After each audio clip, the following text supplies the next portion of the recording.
Assalamualaikum warahmatullahi wabarakatuh. Bismillahirrahmanirrahim. Dan selamat kita bersua kembali setiap hari Jumaat di laman Al-Kuliah TV3. Apa khabar? Mudah-mudahan hati kita berada dalam keadaan tenang, sentiasa diturunkan rahmat daripada Ilahi di atas negara kita yang tercinta ini. Baik, mau ke mana kita petang ini? Hari Jumaat yang cukup indah ini, yang bercuti, selalu ucapkan selamat bercuti. Bagi yang sedang bertugas, insya-Allah jadikan ia sebagai satu ibadat. Baik, Al-Kuliah akan terus bersiaran pada hari ini, dan hari ini Al-Kuliah menyerap semangat baru dengan wajah dan rumah baru yang diperolehi. Insya-Allah mudah-mudahan akan menjadi pemacu kepada drive Al-Kuliah pada masa akan datang. Dan ini barangkali dinamakan sebagai madrasah moden yang menjangkau usia Al-Kuliah yang masuk ke tahun-tahun kedewasaannya. Baiklah, muslimin dan muslimat yang dirahmati Allah sekalian, dalam Al-Kuliah pada petang ini, kita akan bercakap, kita akan mengupas satu topik yang saya fikir mencabar minda kita, yaitu penipu dunia. Siapakah sebenarnya yang dikatakan penipu dunia, dan bagaimana penipu dunia ini merancang modus operandinya, dan siapakah yang paling teruk ditipu sejak sekian lama. Jadi untuk itu saudara, kita hadirkan ke studio saudara Jerry D. Gray. Assalamualaikum Jerry. Waalaikumsalam warahmatullahi wabarakatuh. Apa khabar Jerry? Alhamdulillah masih sehat. Jerry D. Gray adalah seorang penulis yang telah menghasilkan banyak buku, dan beliau asalnya dari Amerika Syarikat, pernah bertugas di Tentera Udara Amerika, dan kini sedang berada di Indonesia, tinggal di Indonesia, menetap di Indonesia, berkahwin dengan seorang wanita Indonesia, kini memiliki seorang cahaya mata, dan beliau telah pun memeluk Islam. Kita akan berbual dengan beliau lebih panjang lagi nanti, dan beliau akan mengupas, memberikan pandangan, buah fikiran, berkongsi juga pendapat-pendapatnya tentang siapakah yang sebenarnya yang dikatakan sebagai penipu dunia. Dan saya fikir Jerry akan memberikan nilai tambah kepada kita tentang perbincangan yang saya fikir sangat menarik pada petang ini. Baik, sebelum kita bersama dengan Jerry, kita harus memahami dulu ke mana topik perbincangan yang akan kita kupas pada petang ini. Baik, topik pada petang ini akan melihat bagaimana yang dikatakan wujudnya sebuah kuasa misteri yang mengawal keseluruhan negara-negara di dunia, termasuk di negara-negara Islam. Siapakah yang memainkan kuasa misteri ini, ataupun dalam bahasa global kita sebut sebagai superpower, dan mungkin berlindung di sebalik nama-nama yang indah seperti Orde Baru Dunia dan sebagainya. Dan ini sikit sebanyak telah pun mencantumkan pemikiran seluruh penduduk dunia dan juga orang-orang Islam itu sendiri. Baik, jadi kita juga akan melihat bagaimana tipu daya ini menurut Jerry mereka melakukannya dengan begitu licik, sehingga bala bencana juga pada pandangan beliau dirancang dengan begitu teliti untuk menimbulkan krisis bencana alam, krisis kemanusiaan, dan juga krisis pertanian. Baik, kalau telah pun bersedia dengan lafaz Bismillahirrahmanirrahim, kita akan bersama dengan Jerry D. Gray pada petang ini. Jerry, saya nak ucapkan selamat datang ke rancangan Al-Kuliah. Terima kasih. TV3. Dan saya ingin dengarkan juga pandangan sebagai soalan yang pertama saya kepada Jerry. Dalam dunia yang memandang Islam dengan penuh fitnah, melabelkan Islam sebagai pengganas, Barat meletakkan Islam sedemikian rupa, bagaimana Islam masuk ke dalam hati Jerry dan akhirnya Jerry mengucap 2 kalimat syahadah? Ini cerita panjang atau mau cerita pendek? Panjang 1 jam harus jawab. Cerita pendek. Pendek aja ya. Ini mungkin mulai dari kecil. Saya ada masalah sama agama Kristen, susah percaya Nabi Isa anak Tuhan. Nggak masuk logika. Nabi Adam punya hak lebih tinggi untuk jadi anak Tuhan. Dia nggak punya ibu sama bapak. Nabi Isa punya ibu. Kenapa dia jadi anak Tuhan? Kenapa Tuhan perlu punya anak dari manusia dia bikin sendiri? Nggak masuk logika saya. So, udah ada masalah dari situ. Now, memang saya besar di Amerika, persepsi saya Muslim, dia nggak suka orang bule, Muslim, teroris. Memang dari Angkatan Udara Amerika kita ada rapat aman. Saya ketemu orang Muslim, dia bilang, "Good morning, Mr. Jerry, how are you?" Saya harus lapor sama Intel. So, memang persepsi saya nggak bagus untuk Islam. But Allah bikin habis keluar dari Angkatan Udara Amerika, kontrak sudah selesai. Allah bikin saya orang susah, harus tinggal di dalam mobil, harus 6 bulan di ujung satu dermaga, nggak ada makanan, keluarga nggak mau bantu saya. Ada kerja di Arab Saudi. Arab Saudi minta saya tugas untuk teknisi pesawat Raja Fahd punya pribadi. Yeah. Saya afraid atau takut. Yeah. Nanti dibunuh saya dari masalah saya orang bule. Nah, waktu sampai ke Arab Saudi baru mata saya buka. Baru saya dengar azan. Baru saya sadar ini Muslim bukan teroris, Muslim punya disiplin. Muslim solat 5 waktu sehari. Muslim puasa dalam bulan Ramadan. Muslim takut salah masuk neraka. Nah, saya kalah sama Muslim. Saya masuk gereja dulu paling 3 bulan sekali. Nggak mau masuk ke gereja dari masalah kurang spiritually enlightening untuk saya. Maka mata saya mau mulai buka di Jeddah waktu ada azan untuk solat seperti zuhur. Di luar Jeddah, di pinggir jalan, mobil berhenti solat di pinggir jalan. Di shopping mall mau bayar barang, karyawan nggak ada. Lagi sholat di belakang. Toko emas, pintu buka, emas ada, karyawan nggak ada. Saya itu ada tukang dari toko emas, dia tanya sama saya, kenapa Mister nggak tunggu di dalam? Takut nanti Bapak pikir saya maling, nanti potong tangan saya. Dia bilang, ini semua Allah punya, bukan saya punya. Ini semua yang di kamar ini, baju saya pakai harus balik ke Allah. Mungkin kamu atau orang lain perlu barang ini lebih dari saya, silakan ambil. Saya nggak pernah lihat iman seperti itu.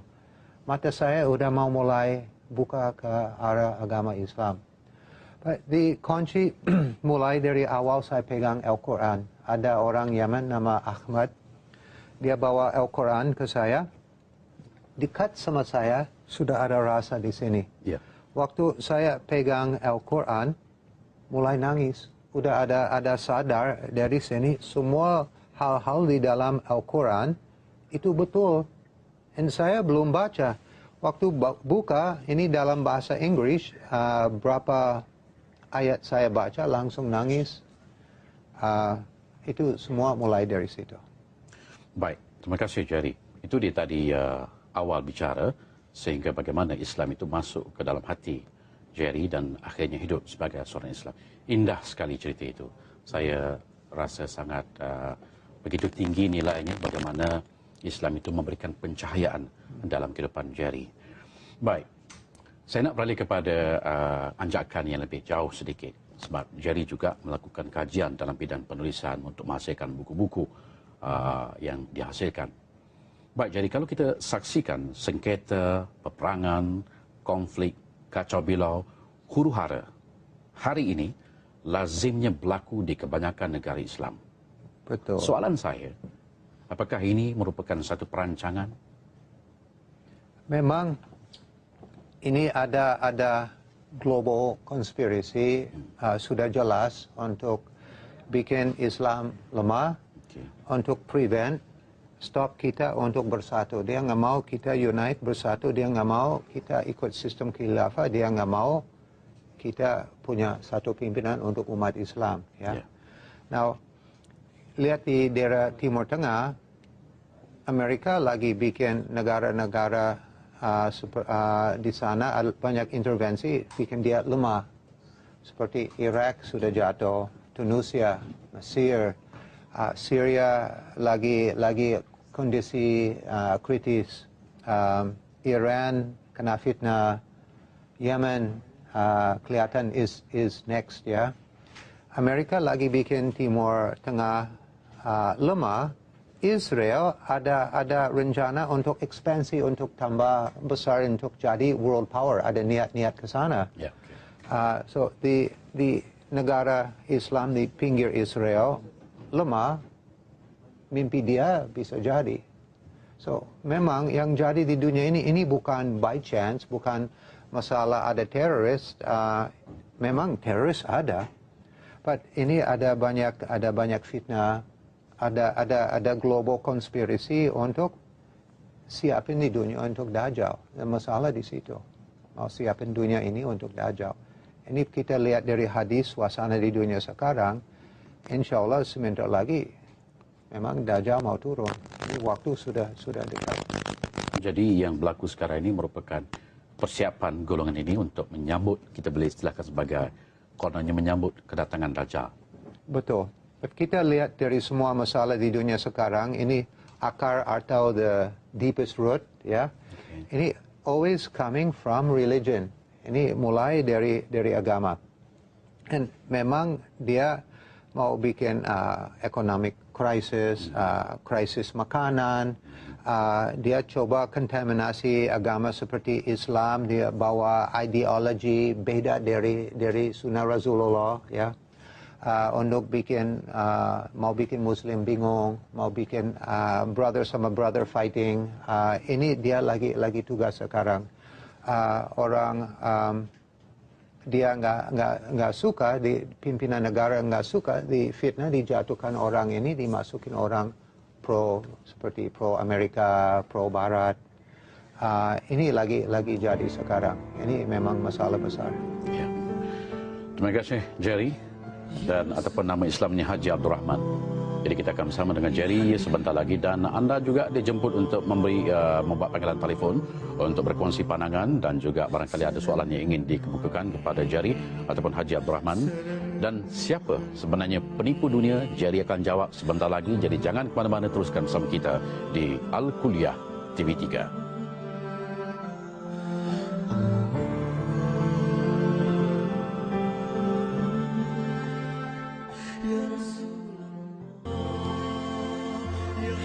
Alhamdulillah saudara, selamat kita bersua kembali dalam rancangan Al-Kuliah di TV3, dan kita sedang bersama dengan rakan kita, iaitu bersama dengan Jerry D. Gray, seorang penulis dari Indonesia, kelahiran Amerika tetapi pernah berkhidmat sebagai berkhidmat di Tentera Udara Amerika, dan hari ini telah pun memeluk Islam, menjadi seorang ustaz Islam dan aktif dalam dakwah dan sebagainya. Baik, kita nak sambung lagi Jerry. Perbincangan kita, kemungkinan besar akan ada panggilan masuk untuk menyertai perbincangan kita di studio pada petang ini. Tapi sebelum kita menerima panggilan, saya ingin tanyakan dulu kepada Jerry tentang New World Order. New World Order pertama kali diucapkan oleh Presiden Amerika Syarikat George Bush pada waktu itu seperti sebuah perkataan yang sangat indah sekali bunyinya. Tapi saya fikir banyak sekali di antara perkara-perkara yang berbisa di sebalik wujudnya perkataan tersebut. Dan kalau kita lihat, panggilan tersebut akhirnya mencantumkan seluruh kerajaan di bawah satu pusat pemerintahan. Ataupun barangkali kita anggap sebagai wujudnya kerajaan rahsia. Jadi mungkin Jerry dapat huraikan. Di New World Order ini juga sudah lama ada tulis di US dollar Novus Order Seclorum, bahasa Latin. Sudah lama? Sudah lama. Ini dari US dollar pertama. Ada tulis Novus Order Seclorum atau New World Order. So ini sudah lama ada di US dollar. But baru George Bush Senior berani, dia presiden pertama berani omong the New World Order. The New World Order ini masuk kelompok pasukan Dajjal ini dia punya banyak senjata.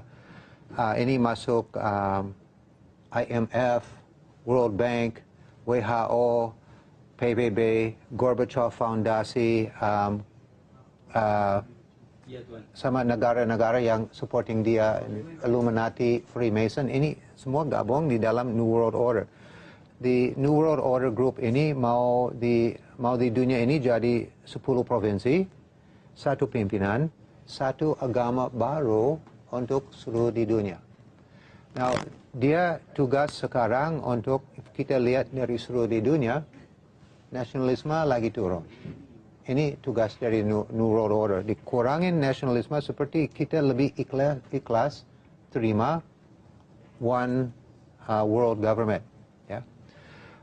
Juga dia mau hancurkan family value. Dan ini udah jadi di Amerika, family value sudah hancur. Yeah. Family saya sendiri udah hancur. Now,